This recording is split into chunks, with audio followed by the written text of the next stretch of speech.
Welcome, seekers of hidden knowledge, to the mystical realm of the occult. Delve into the secrets of the universe as we journey together into the enigmatic world of ancient wisdom. Brought to you by your guide through the shadows of enlightenment, Wisdom Rocker. Uncover the mysteries, unlock the power, and journey with us as we explore the hidden depths within the pages of forgotten scrolls and ancient texts. Prepare to embark on a journey beyond the ordinary, where wisdom transcends time and knowledge is your greatest ally. Welcome to Wisdom Rocker. Prepare to awaken your inner sage. In this video, we will be uncovering the wisdom within the chapters of Fragments of Truth by Richard Ingalese and Isabella Ingalese. Chapter 9. Death and After. Death, in itself is nothing, but we fear to be, we know not what, we know not where. Perhaps the oldest question that lips of man have uttered, as he gazed at his beloved dead, was, after death, what? This must have been the question that first differentiated the thinking man from the animal man, and from the animal. It is rather a sad commentary upon the people of the Occident that they, who have been so successful, in all the realms of science, art and literature, should still be asking this same question in the 20th century. For, death must come to almost all, since physical immortality is an iridescent dream, and there are few Elijahs. The Occidental nations feel a horror and a dread of death due chiefly to two reasons. First, because of ignorance concerning its nature, for their attention has been directed more particularly toward the objective world, since their sciences lie along objective lines, and their quests are for material things. Second, because of the surviving influence of medieval church theology. The priests, from the 4th century until the Reformation, were mainly ignorant men. It is true they knew more than the men they taught, yet no one can truthfully say that the priesthood, as a whole, was enlightened. It used the common abhorrence of death, for the purpose of throwing into clear perspective what it considered the chief events in the history of the founder of its religion. It was not so much the life of the Nazarene, or his teachings, but it was his death and resurrection, which the Church emphasized. Because the priesthood thought their master had demonstrated over death, he was supposed to have reached the acme of power that could be manifested in a physical body. They sought, therefore, to glorify him, as well as to teach, allegorically, that because of his victory, he could save others from physical and spiritual death. The emphasis of death also strengthened the power of the medieval church. If the founder could not only triumph over physical death, but could also save humanity from spiritual death, then those who posed as his vicegerents upon earth, must have the power, either by petition, or by direct authority from their leader, to save men from the consequences of their sins. It was by working upon the credulous minds of the ignorant masses, during medieval times, that death, which was horrible enough, was made. Or horrible by the gloomy manner in which it was portrayed. There always has been, there is, and there always will be, an enormous mass of evidence to answer the question, after death, what?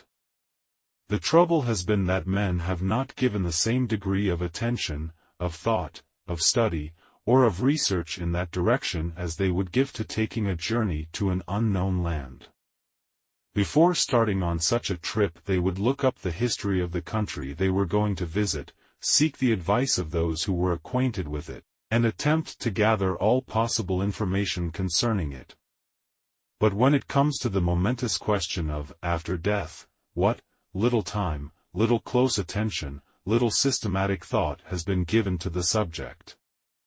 The Oriental nations, while they have degenerated along national lines, and are backward in the acceptance of modern science and the mechanical conveniences of modern life, yet they have preserved their ancient traditions relative to things subjective, and, therefore, have the accumulated knowledge, gained from the past, as well as the testimony of their sages. The Brahmins and the Parsis tell us now, as they have said for ages, that, after the physical body is abandoned, the ego persists in another state of matter, lives in a subjective world, and there remains until it is ready, one more, to reincarnate into earth life. Christianity is the direct heir of Judaism and took many of its teachings from the Nazarene. Those teachings were colored by the theology and the preconceptions of his Jewish followers, who transmitted, orally, to their successors the teachings as they understood them. But, on the question of death, later Christianity seems to have completely ignored the traditions and the doctrines of the Hebrews and the miracles ascribed to their prophets. At the time of Jesus there were, in Palestine, 3 sects, the Essenes, who were the esoteric portion of the Jews, numbering about 5,000. They practiced occult rites and had knowledge of the existence and condition of the ego after it excarnated, or left its physical body, until it returned again to earth. The 2 larger sects were the Pharisees and the Sadducees, the first believing in the persistence of consciousness after death, the other believing in annihilation. And, notwithstanding that 2, out of 3, of the great religious cults of Judaism had this knowledge, it is surprising that so little has been preserved in the Christian theology relative to the ego after the death of the body. Besides the philosophy of the Essenes and the theology of the Pharisees, the Christians had all the history of the Jewish prophets to draw upon, and that certainly was not silent as to the post-mortem states of existence. There were the miracles of Elijah. It will be remembered that he raised the widow's son from death, which he could not have done unless he had been conscious of the existence of the ego, in its subjective state. Elisha raised the son of the Shunammite woman from the dead and restored him to the weeping mother. Then there was the story of Saul and Samuel. It was the custom, among certain of the Hebrews, to practice necromancy, that is to say, communication with the dead. This practice had proven rather disastrous to those who had indulged in it, and a law had been enacted prohibiting it. And yet Saul, when Lai was doubtful about the outcome of the battle he was about to engage in, went to a medium and, through her, called back the soul of Samuel to ask what would be the outcome of the morrow, violating the very law he had promulgated. All of which shows that there was a knowledge among the Hebrews of the persistence of the soul after it had detached itself from the physical body, and that, under certain conditions, it was possible to establish communication between the living and the so-called dead. The Buddhists have taught for 2,400 years, and still teach, the same old doctrines of the esotericists, the oldest in the world, that man enters earth life for a brief period of years, and then, passing, has a subjective existence which lasts for, relatively, the same length of time, or longer, after which he again returns to earth to take up the lessons he had formerly failed to learn. The Chinese know that after the passing of the ego, from the physical body, it persists for a certain length of time, and ancestral worship grew up in consequence of this knowledge. Conscious communication is often held among the Chinese between the living and the so-called dead, to whom they offer food in order that its essences may be absorbed into the permanent soul body of the departed one. The Greeks and Romans knew of the persistency of the human soul after it had left the physical body, and, therefore, death had no terrors for them. When the Greek mother and the Greek wife said to her beloved son, or husband, "Go forth and either return with your shield, or upon it," she had no fear in her heart, for she knew there was an indestructible something within that physical body, that blade, fire, or man could not injure. The Greek and Roman literature contain many references to the land of shades, or to where the departed go, after the physical body ceases to breathe. In the early Christian teaching some scant knowledge along this line was retained. The doctrine was that there existed a hazy, beatific place, called heaven, where some souls went, and there was also a more specific place for the damned, and between the two lay purgatory. Yet, notwithstanding all this mass of evidence, from the past, death still has its terror for many souls. But the Occidental, modern nations have not been without an abundance of evidence of the fact that the soul does persist after the dissolution of the physical body. No matter what people may have lacked in theological training along this line, they know, by repeated experiences, that when many persons are dying, especially in old age, or after a lingering illness, they claim to see, around them, other members of their family, or friends, who have passed on before. It would be a strange and an illogical explanation of this constantly occurring phenomenon to say it was an hallucination that sometimes comes with physical dissolution. Unless there is some satisfactory, scientific explanation given us, to the contrary, we must accept this enormous mass of evidence. Since the middle of the 19th century, a little more attention has been given to this serious matter by thinking people, and there have been communications established in various ways with intelligences who were supposed to be departed friends. There have been so many cases in which these experiments have been stripped of conscious, or of unconscious, fraud that no rational mind, who has investigated the subject, can fail to be convinced of the persistency of the individuality after physical death, and that communication can be established between the living and the dead. Many men who, at first, scoffed at the so-called unscientific methods and deductions of the spiritualists, inaugurated what they called societies for psychical research, investigated the same class of phenomena that the spiritualists had previously done and arrived at the same conclusions.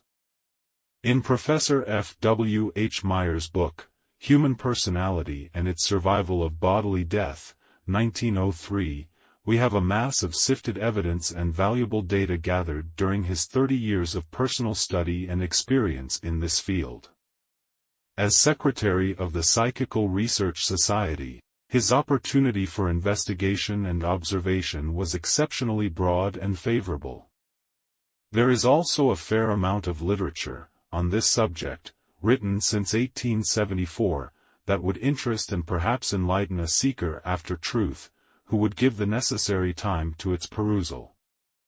Throughout all time, in the Occident as well as in the Orient, there is the testimony of many occultists, clairvoyants, and mystics corroborating the religious teachings of the world and recent scientific investigations. All mystics reiterate the same truth, namely, that there is no death. That so-called death is merely a change of condition, a shifting of the consciousness from the objective plane to the subjective. For example, examine the writings of Swedenborg, the mystic, who has covered this ground quite thoroughly by tracing the ego to many of the inner planes of being. Again, the most eminent spiritualist of them all, Andrew Jackson Davis, describes, in his works, the passing of the human consciousness from plane to plane and its persistency, at least for a time. It should not be claimed, however, that because the personality persists for a time after the dissolution of the physical body, that, in itself, is necessarily a proof of immortality, because there may be subsequent causes in the post-mortem life of the ego, as will be seen later, that renders its immortality a matter to be gained, rather than to exist per se. Birth and death, therefore, are but two doors, the one through which the ego enters into objective life, the other through which it passes back into subjective life from which it came. The exit caused the ego no pain. It is merely a normal condition of shifting consciousness. On this point, at least, occultism and medical science happily agree. It is true that in sickness, in accident, or in many abnormal conditions there is apparent pain. There may be contortions of the physical body and other ostensible signs of suffering, and yet, we have no evidence that the ego, itself, suffers in the transition, any more than we have evidence that the snake suffers pain when it wriggles for half an hour, or longer, after its head is severed. The contortions are purely a matter of reflex, muscular action, and death, itself, is painless in its passing, except for the fear it may engender in the mind of the ignorant, excarnating man. The experience of death is natural and unavoidable, and, therefore, it is something not to be dreaded.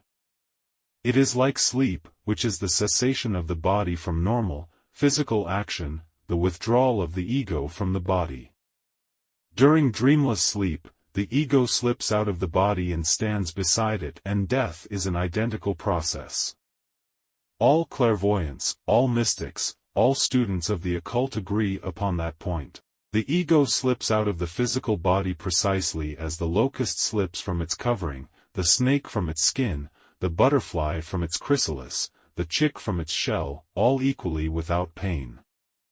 In sleep the ego voluntarily leaves its body in order to rest it. While in the body, each thought of the ego causes certain physical reflexes, first in the brain and afterwards in other parts of the body. With each mental and physical action, here are emitted from the mind and body certain atoms.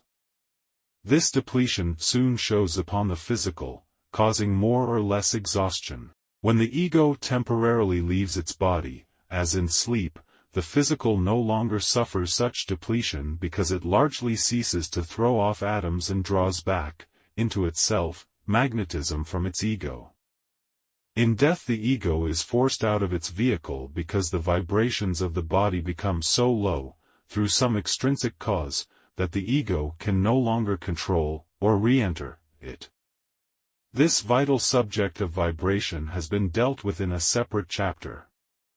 The question logically arises, what is it that escapes? What is this ego that is referred to? According to the occult view, man is mind, a composite entity. It is two consciousnesses, the subjective and the objective blended into one substance, and thus combined, has its own form. The statement that mind is substance is not to be understood as meaning that it is of the same coarse substance as a table. There are many grades of matter, such as earth, water, air, and ether, and yet they are all substance, but the mind of man is of an etheric substance. It has been shown, by repeated experiments, in hypnotism, that one of the consciousnesses or minds of man could be made to sleep while the other remained awake, thus demonstrating that man's mind is dual, and that he is a substantial something. In appearance man's mind is merely an etheric counterpart of his body, therefore, he is as easily recognized when out of his body as when in it, having the same peculiarities and characteristics. There are a great many exoteric and semi-esoteric teachings, in the Western world, at the present time, relative to a very complex, inner man. Some schools of philosophy take the position that man is a composite entity of 14 different principles, while others follow the Buddhistic theory that he is a septenate, or a sevenfold entity. The readers of modern literature would imagine that each of the alleged aspects is a separate entity and that all are rolled into one form. There is no evidence for accepting any of these views. When these teachings were promulgated, about 1875, there was no philosophy, in the Occident, regarding the nature of man, and no knowledge regarding his soul. It was not known whether the ego was something tangible, or intangible, or whether it had a form or a color. When, therefore, it became necessary to give the Western world something of true psychology, that is to say, a knowledge of the existence of the soul and its constituent parts and powers, it was presented according to the semi-esoteric truths of the Orient. Those half-truths did a tremendous amount of good. They helped students to grasp the fact that the real man is an actuality and not an intangible something, that he is an entity within the physical body. And this old thought, to some, new thought, is helpful if not carried to metaphysical absurdities, or accepted as the final truth. It cannot be said that the physical body is a septenate, nor a double septenate, and yet, there are the fluidic portions, the muscles, the bones, etc., and these could be separated into certain divisions and again be subdivided. Thus the aspects of the body could be multiplied but should not be called elements, or principles, for none of them can exist in a body without the others. And this is equally true of the psychic man, for the soul of man is not a bundle of conglomerate entities, or principles, consolidated into one, but is of one substance, and of one form, with dual separable consciousness. St. Paul's division of man is the esoteric fact, spirit. Subjective mind, soul, objective mind, and body.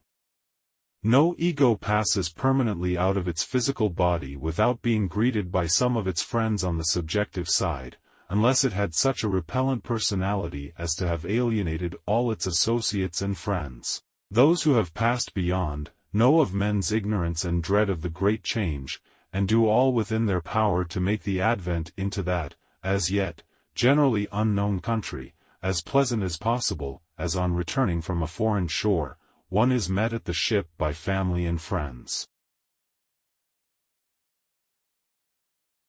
With an undeveloped ego, or in sudden death, the shock of the separation of the metaphysical from the physical, of soul from body, acts as a repercussion upon the ego in such a way as to daze it. It is then like a person, who has lived for many years in the country, coming to the metropolis. He moves about in a bewildered way. Everything is so different from the country, he does not know whether he is awake or dreaming. This dazed condition of the excarnated ego soon passes away, however, and it may be safely stated, as a general fact, except with undeveloped egos, that a man is usually conscious at his own funeral. But in slow death or in old age, or where there has been a long period of illness, or in the case of a highly developed ego, the dissolution is gradual, and the soul passes consciously from its physical body to the subjective plane. And then, after death, what? It has been said that there is a silver cord which connects the soul and the body after death. This statement is substantially correct but requires amplifications to make it intelligible. The ego, when it seeks to reincarnate, must, through its desire for a body, project a part of itself, through such desire, into the mother. This projected, magnetic portion becomes a vortex into which are drawn the physical particles from the mother's blood to gradually build the embryonic body. The process of dissolution is on the same general plan. When the ego, through death, abandons its vehicle, it leaves a magnetic portion of itself within the body which holds the physical particles together. The magnetism, thus left, is that which was originally projected to form the matrix of the body, that portion which all through life was the personal center of gravity and held the body together as a composite mass. And because this magnetism continues, after death, to hold the body together, for a time, the ego is bound, by the magnetism, to its decomposing body, and this bond is the silver cord. To the eyes of a clairvoyant, it appears as a silvery, blue thread, in the developed man, and hence its name. Because of this magnetic attachment, an undeveloped ego is unable to go very far from its dead body, and even a developed one is limited in its range. But, as the constant stretching of a rubber band destroys its elasticity, so the struggle and desire of the ego, for freedom, destroys its magnetic matrix and in time disintegrates the physical body and liberates the soul. It is because of the post-mortem limitation of locomotion, that occultists claim that cremation is the proper mode of disposing of the physical body, for, by cremation, the magnetism within the body is released within an hour, and the ego is able to reabsorb its magnetism. But, if the ego has to wait for years to be released, it is delayed on its way to rest in the higher, inner planes, providing it is sufficiently developed to enter them.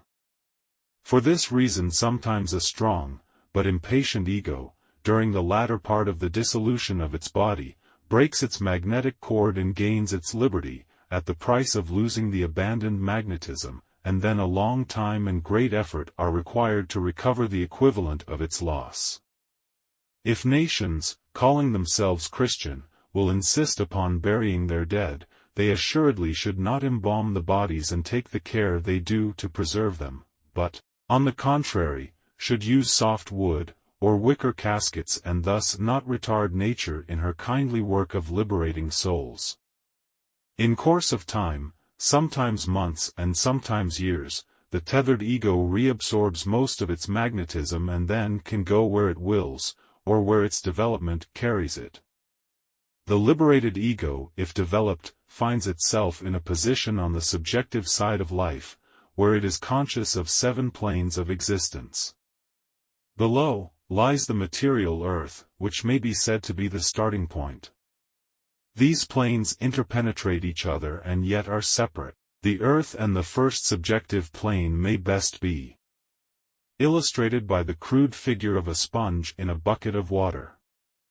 The water touching the surface of the sponge, representing the astral world, is separate and distinct from the sponge, representing the earth, and yet partially occupies the same relative space as the sponge, because, while it is true, as a law of physics, that 2 bodies of equal density cannot occupy the same place at the same time, yet it is also true that physical bodies of different densities can at the same time occupy the same relative space. For example, take 7 different sizes of shot, first fill a bottle with the largest, then with smaller and still smaller shot until you have the 7 different grades all occupying that bottle at the same time. Each smaller-sized shot fits into the interstices between the next larger and all occupy relatively the same general space. Or to return to the first simile, there is water within the sponge and there is air within the water and there is ether within the air, and yet they all occupy the same general space but are of different density. So it is in the 6 inner worlds of being. They are worlds within worlds, but are of different gradations, each composed of different forms of matter. Taking these in regular order, the first is the earth plane. The second is the purgatorial plane, sometimes called, by modern mystics, the astral plane. Then there are 2 hells and 3 heavens. A brief sketch of these may prove as interesting as a guidebook. The purgatorial world interpenetrates the outer crust of our world, as the soul interpenetrates the body, and extends outward into space about a mile. It is invisible to most people, but is apparent to the clairvoyant. In many respects it is similar to the earth plane, having its mountains and its valleys, its uplands and lowlands, all as material to the excarnated ego as were the physical woodlands and the pasture during its late earth life. Here, as elsewhere, the law of gravity prevails, and consequently the egos are drawn to the different strata of that plane, according to their vibrations, as persons on earth live at different altitudes. On each stratum there is the opportunity for selection of abodes, and many egos are attracted to those portions of the astral plane which interpenetrate the material cities of the earth, and, even in such cities, the egos are again, by their desires, drawn to those sections which most attract them. All egos, in purgatory, are not equally undeveloped, but, among the least developed, are those who are but semi-conscious on that plane. They appear but half awake and drift together in large crowds. By psychic currents, with no volition, they are swept from one part of that plane to another, as leaves are driven by the wind. Interspersed among the egos are minds of animals, each seeking their natural lairs. The more developed egos on that plane are conscious of the physical plane as well as of their own, as a man on a cliff can see all that occurs around, as well as below him. A man's nature is not changed by death, consequently, thinking egos, in purgatory, seek, as nearly as possible, to carry out, on the astral plane, the vocations, or avocations, of their late earth lives. The businessman still goes to his office, or store, each day and tries to influence, mentally, those who are conducting his business. The broker and the banker are generally at their recent offices long before their former employees appear. The manual laborer can always, for a time, be found around his former place of employment gazing at those who toil and sweat, and frequently imagines himself in heaven until earthly desires, unsatisfied, break his contentment. The gluttons are found round kitchens, where they may, at least, inhale the aroma of cooking food. The wine-bibber and the drunkard are attracted to saloons and public houses. The late patrons of the cabaret frequent their favorite places and still ignorantly believe that they are drinking deeply of the waters of life. Those who lived for bread and the circus alone crowd the theaters and places of amusement. The music lover is drawn to recitals and concerts, or wherever earthly music is played or sung. Habitual actions are more characteristic of that plane than are original ones, consequently soul progression is the exception rather than the rule. Many egos, however, by reason of the larger field of observation thus afforded, see their former follies and mistakes and resolve in their next earth life to avoid their repetition. But the vast majority of the denizens of that plane, after tiring of vicarious enjoyment, seek once more to incarnate on earth in order to gratify their senses. Hence history, from age to age, records human-animal nature substantially the same. This first inner world is also where the Indian's happy hunting ground is located. When he is liberated from his physical body, he naturally seeks his old habitat and goes to the forest where he finds the mental forms of animals, as real to him on that plane as the physical body was to him on this plane. This astral plane is the Roman and the Grecian land of shades, where their departed went immediately upon their demise. Because the physical and purgatorial planes are so closely associated together, strong entities, dwelling upon the latter, are enabled to produce certain psychical phenomena on this plane. The majority of mankind never go beyond this animal, or purgatorial, plane, because their desires are largely objective. The law of gravity holds the ego to that plane of being corresponding to its own rate of vibration. The ego is something, and, being something, it has form and color, or a rate of vibration of its own. The lower the rate of vibration, the denser is the ego, the denser the ego, the stronger is the pull of gravity upon it. There is not one law for the plane of physics and another for metaphysics, but the same laws of nature operate on all planes.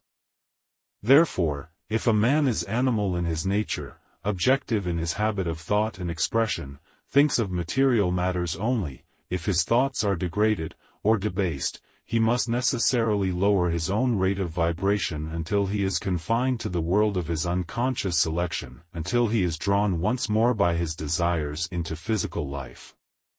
If a person is a degenerate, if he is devolving instead of evolving, if his specific gravity is so low that when he passes from the physical he cannot function upon the inner, first subjective plane, then he is pulled, by the law of gravity, into the nether worlds. The first hell is that subjective plane which interpenetrates the physical world at a depth of about a mile and then descends inward. It fills some of the enormous caverns within the earth, and the old legends of the Scandinavians, in regard to it, are fairly correct descriptions of that realm. It is dark and miserable because it is permeated by the destructive thoughts of men, and there is nothing to enliven it. It was not over the portals of this realm, but of the succeeding one, that Dante saw the words, "Abandon hope, all ye who enter here." Many egos who descend to the first hell see, through suffering, the folly of their former lives and strongly desire an opportunity to redeem themselves. Even their such an aspiration, if continued, has its effect in raising the vibrations of the misguided and repentant soul. And if it firmly resolves to put aside its old habits of evil thought and determines to rise to higher and better things, it can attract the attention of some savior, or advanced soul, who will descend into hell and help the aspiring ego to struggle upward to the purgatorial plane, where it can await an opportunity to reincarnate for the purpose of carrying out its resolutions. But, if an ego does not so aspire and the majority of them do not, if it continues morose, rebellious, vindictive and unrepentant, its thoughts continue to lower its vibrations more and more until it sinks into still deeper depths, into the second hell, where destruction destroys itself, for destructive thoughts disintegrate and finally annihilate forms. But it should never be forgotten that there is no angry God who punishes, there is no vindictive being who says, "You have broken my laws and therefore you must suffer." But the laws of nature are automatic in their action, and each person places himself within their operation by his thoughts and acts. If a man violates the laws of hygiene, or of diet, he is not punished by a god, but automatically suffers by his own acts, and so it is in the realm of morals, for all ethical precepts are based on the laws of nature. Men are like the fish in the sea, or aquarium. Some fish are of denser rates of vibration and therefore live deeper in the water, while others of a higher rate of vibration swim near the surface. At enormous ocean depths are found forms that die as soon as they are brought into the upper waters. The law of life is this: man is the creator of his own destiny here and hereafter. A statement of this kind is easy to grasp intellectually but is hard to realize. All education in the Occident has been for generations to the contrary, and now it is generally accepted that the accident of birth, or the caprice of deity, not man's own thoughts and acts in a former life, places him in his natal environment. It is also a race belief that environment and education determine man's earthly career, though everywhere, particularly in America, there are abundant exceptions to this seeming rule.